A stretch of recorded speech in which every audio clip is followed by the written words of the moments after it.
Kung sawa na kayo sa taon-taon na salad at naghahanap kayo ng bagong recipe, panoorin nyo to.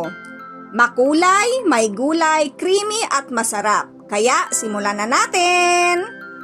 Pakuluan natin ang macaroni pasta. Gamit ko rainbow macaroni pasta para makulay pasok sa makulay na Pasko.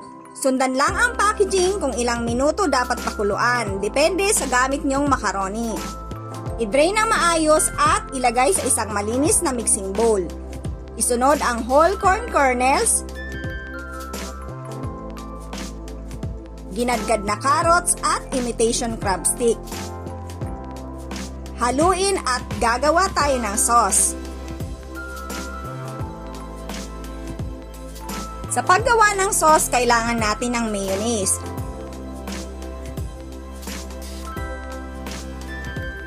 Optional ang paminta. Kung ayaw nyo, wag lalagyan. Pampatamis, gamit ko Jolly Cow kondensada para mas creamy. Pero pwede rin ang honey.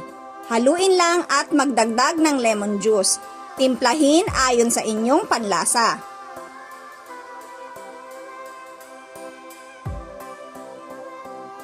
Ibuhos ang ginawang sauce at ang sabi nga ni Insan, mekos-mekos lang yan.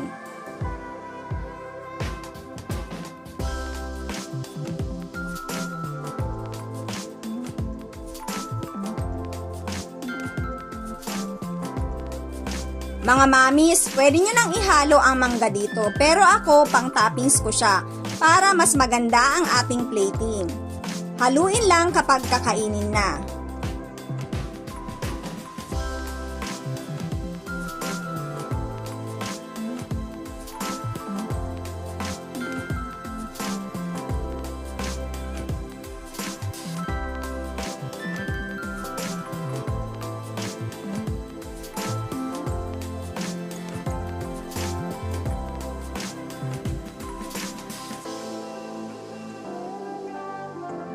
Super yummy nito mga mamis, lalo na kapag matamis ang manggang nabili nyo. I-chilled muna at eto na ang aking mango rainbow kani salad. Gawin nyo na bago pa gawin ng iba. Hope you like it. Enjoy!